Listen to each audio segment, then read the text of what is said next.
Bonjour à tous, bienvenue dans Smartcom, votre rendez-vous mensuel en partenariat avec Entreprises et Médias, association des directeurs de la communication des grandes entreprises et organisations. Chaque mois, on décortique ensemble les enjeux auxquels la communication d'entreprise doit faire face, que ce soit en interne ou en externe. Et ce mois-ci, je vous propose de nous intéresser d'un peu plus près à ceux qui viennent sur ce plateau chaque mois, les directeurs et les directrices de la communication. Quelle est leur raison d'être aujourd'hui? Comment arrive-t-elle à construire le dialogue avec les parties prenantes, que ce soit de la DRH, la direction de la RSE, mais aussi les salariés et pourquoi pas les clients? Quelles sont les compétences et les qualités qui sont nécessaires aujourd'hui quand on veut exercer ce métier? Et puis surtout, quels sont les grands enjeux, les grands défis qui attendent les directeurs de la communication en 2023? On en parle tout de suite dans Smartcom.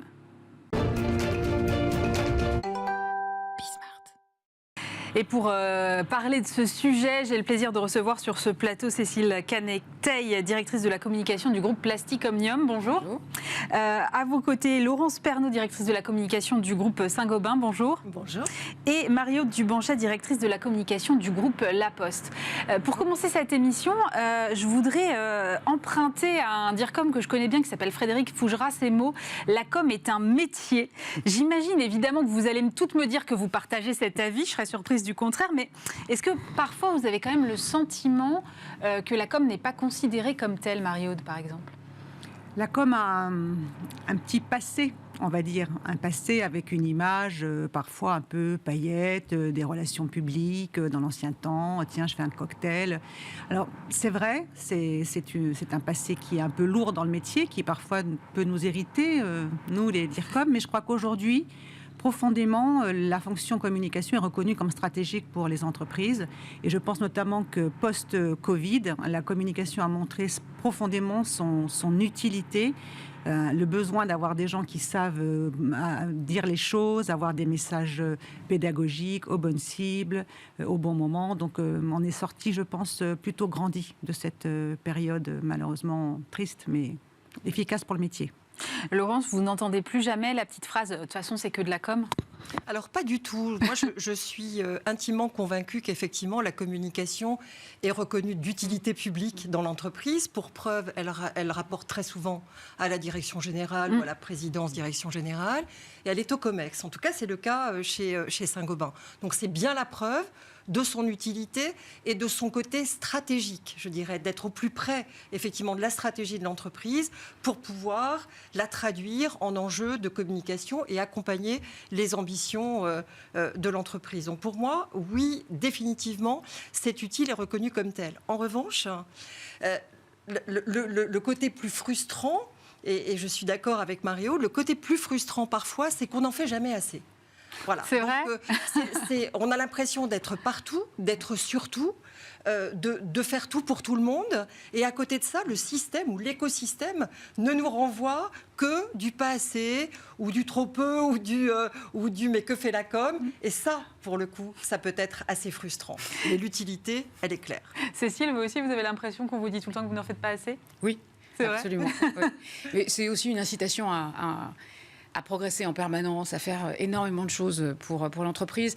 Ce que je trouve intéressant par rapport au Covid, ce que tu évoquais tout à l'heure, c'est le fait que je pense qu'il y a une des fonctions qui a tiré son épingle du jeu, qui est la communication interne.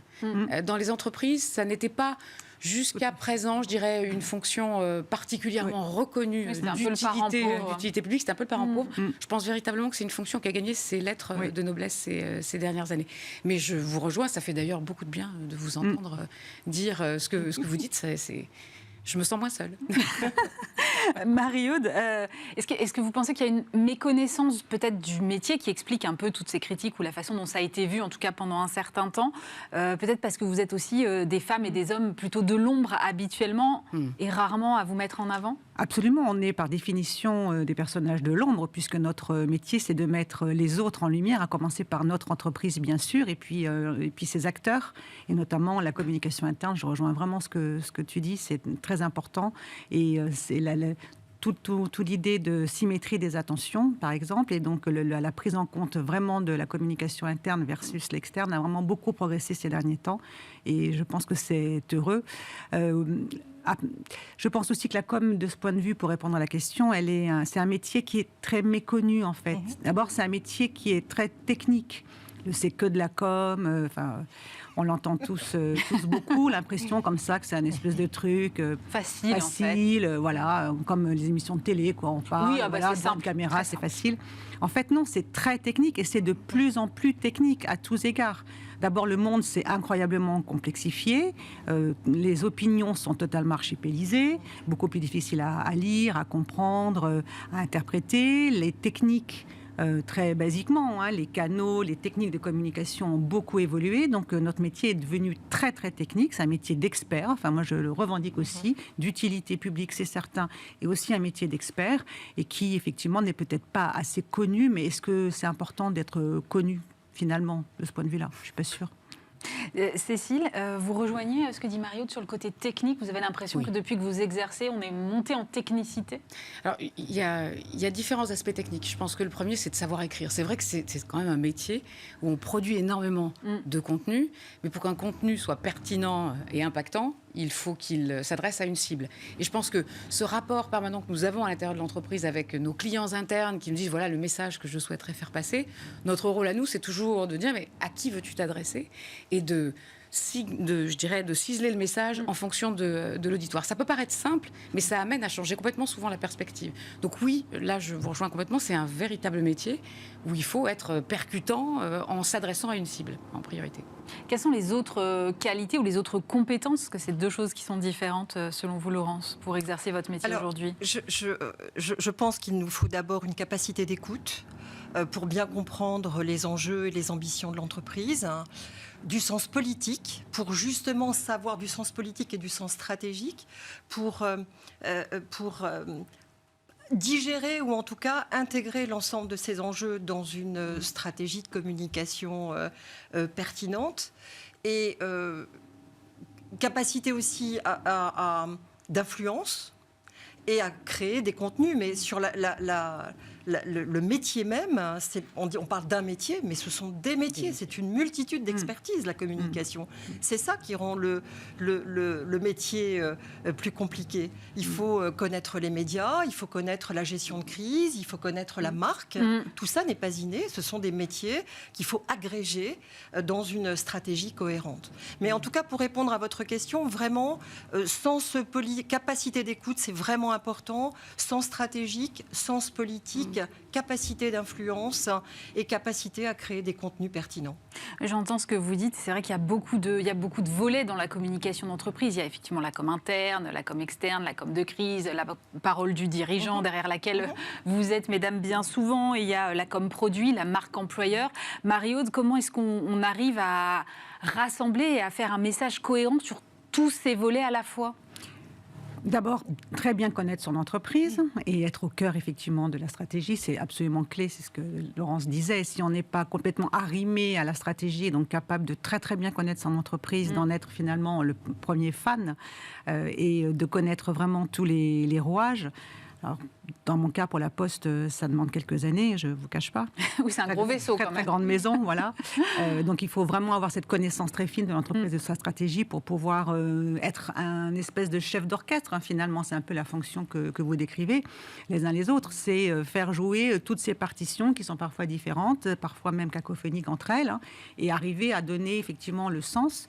Et donc, pour tout ça, déjà, il faut une bonne équipe. Donc, j'ai envie de saluer nos équipiers, sans qui on n'est toujours pas grand-chose, mais qui peuvent donc aligner les différentes expertises très très pointues et de plus en plus pointues. On parlait des réseaux sociaux, donc ça change sans cesse, les nouvelles techniques, etc., pour pouvoir être capable d'interpréter, comme le disait Laurence, les différentes partitions et pour qu'elles soient adaptées aux différents canaux. Donc les expertises doivent jouer ensemble et nous, je dirais qu'on est un peu un chef d'orchestre.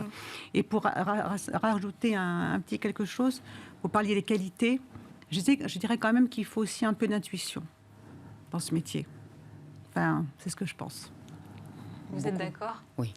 Je pense qu'il faut beaucoup d'intuition pour sentir et être en capacité d'anticiper la manière dont une annonce, dont un message va être perçu par notre organisation.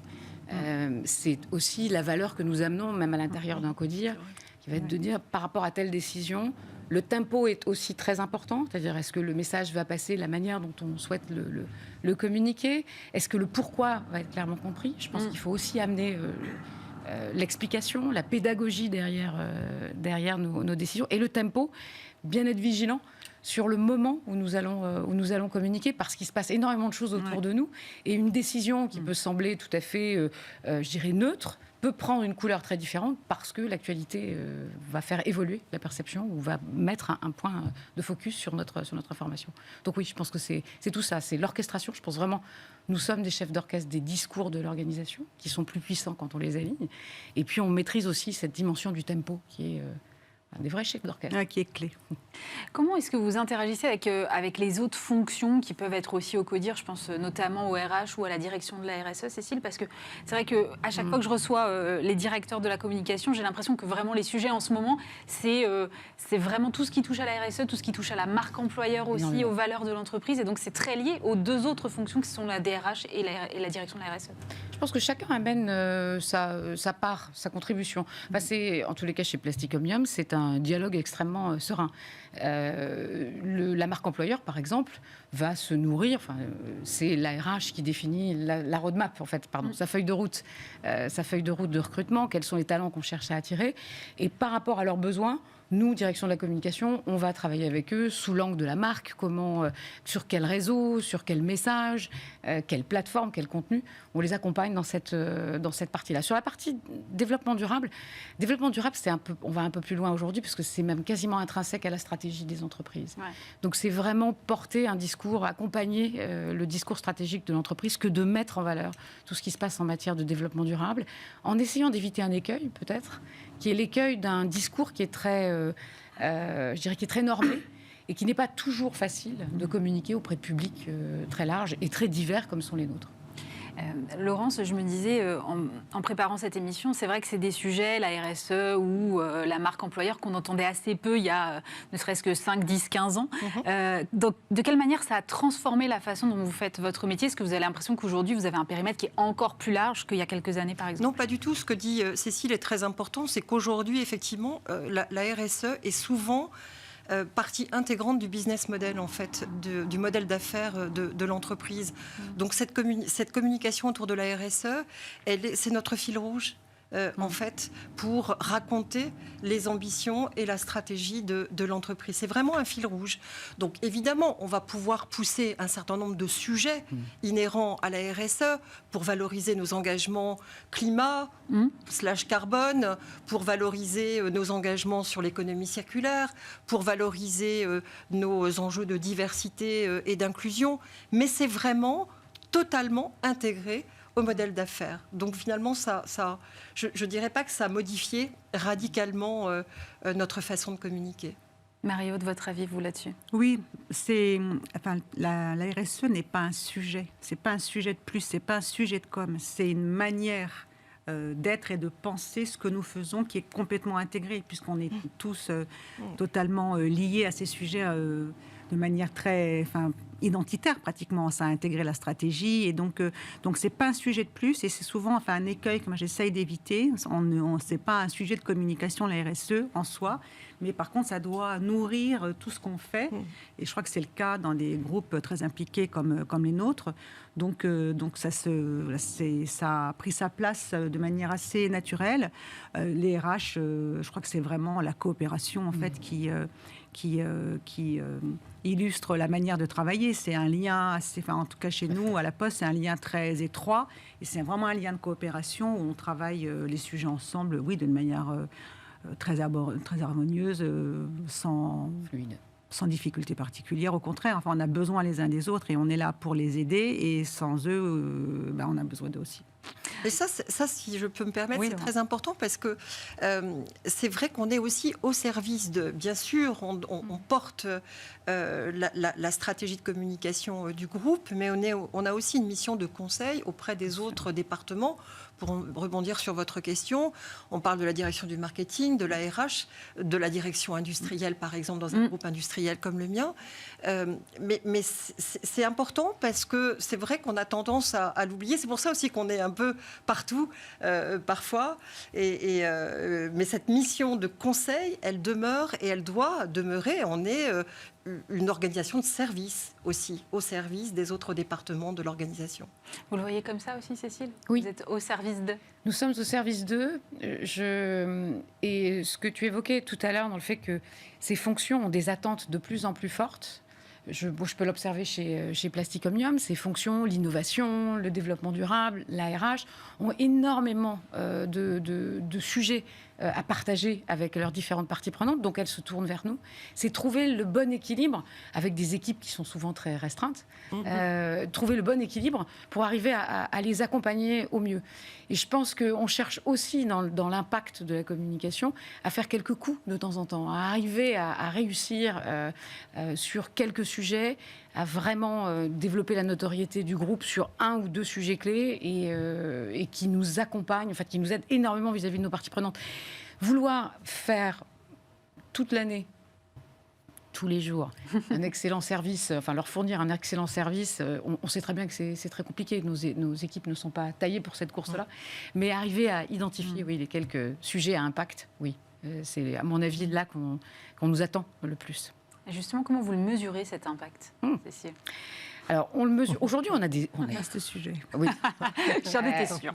C'est un vaste sujet. Je pense qu'il faut définir au préalable d'abord ce qu'on va vouloir mesurer. Parce qu'a posteriori, c'est beaucoup plus compliqué. C'est même quasiment impossible. C'est définir nos KPIs, en fait, par grand thème. Les réseaux sociaux nous aident beaucoup.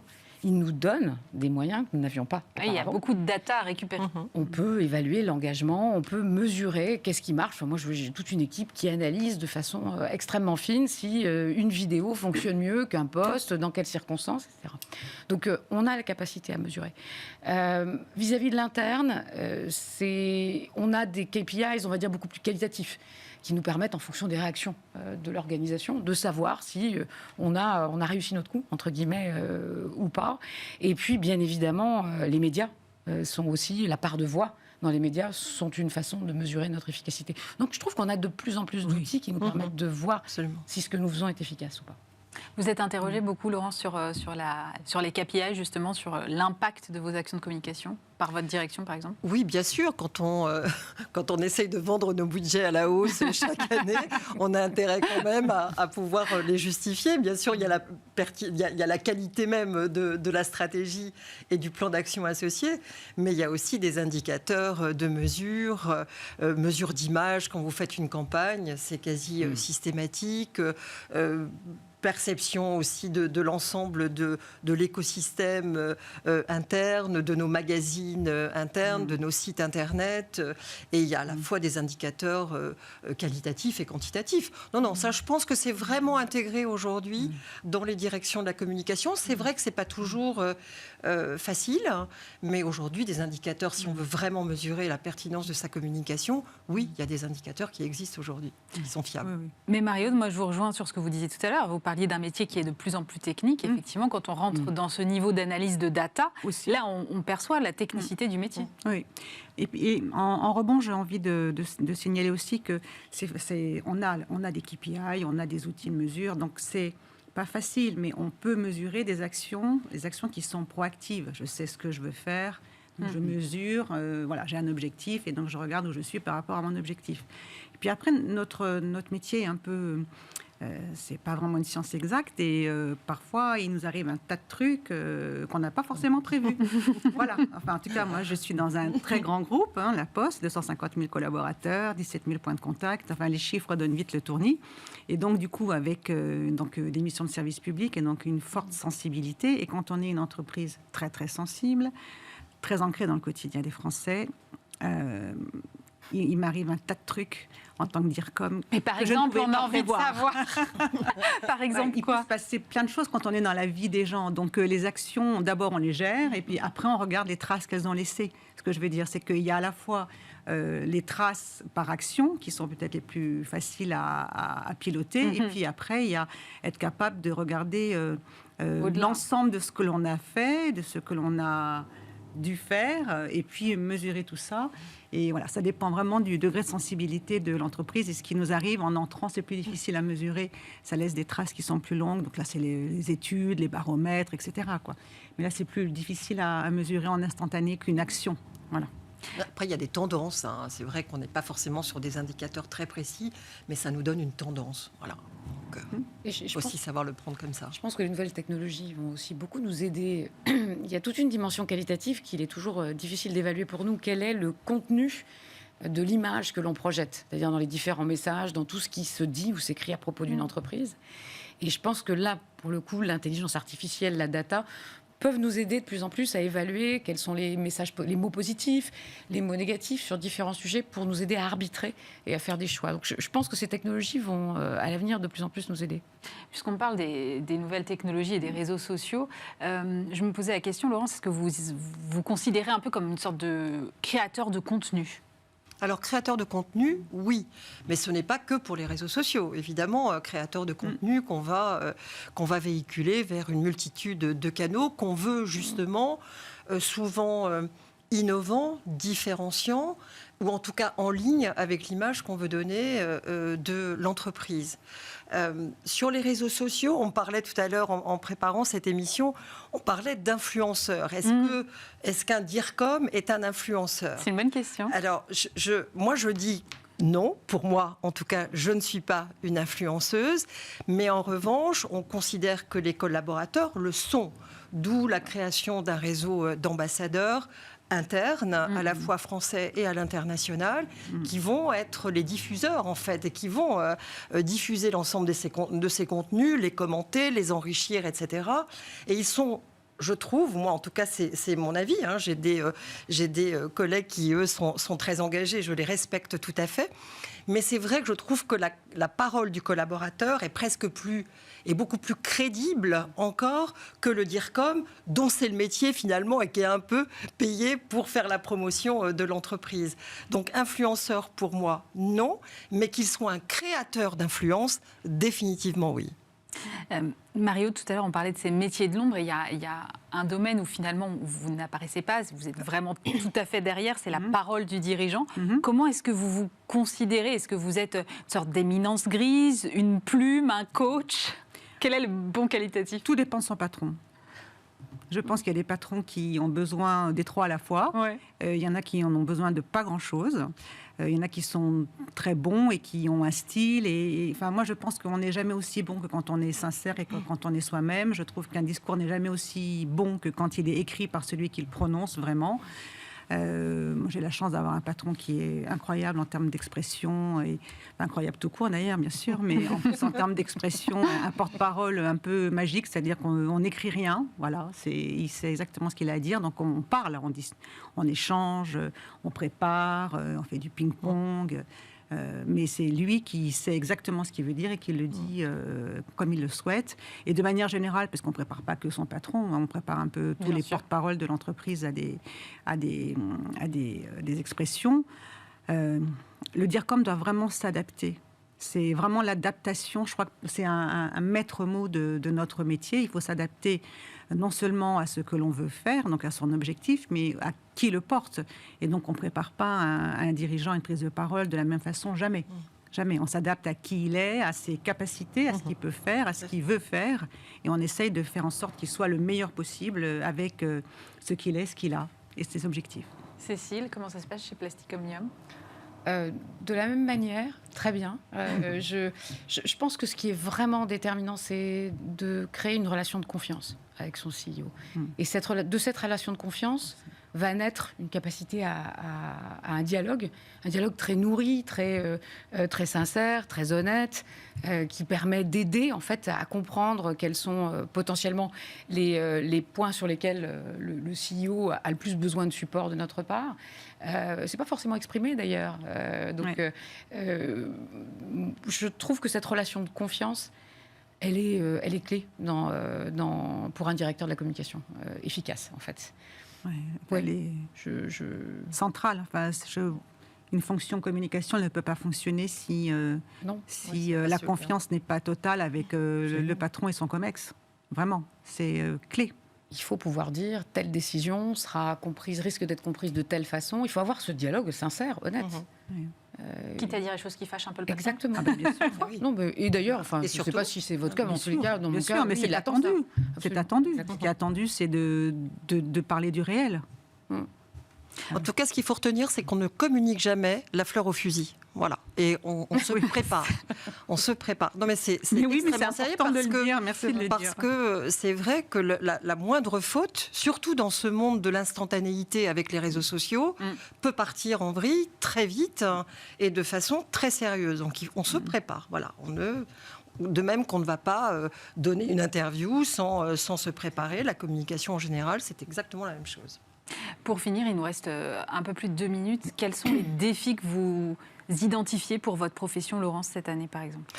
Alors, moi, ce que je trouve très, très différent par rapport aux années précédentes, c'est qu'on vit dans un monde extrêmement volatile, où l'incertitude devient la norme. Les crises se fameux monde VUCA. Donc, vous donnez à l'interne un cap qui ne change pas. Ce qui va changer, en revanche, c'est la route pour l'atteindre. Et là, il faut être très vigilant, d'arriver à communiquer justement sur cette vision commune, sur cette stratégie commune, mais tout en intégrant des priorités nouvelles, des enjeux nouveaux pour naviguer dans ce monde compliqué et très volatile. C'est ça, en fait, qui est compliqué, je pense, pour les communicants.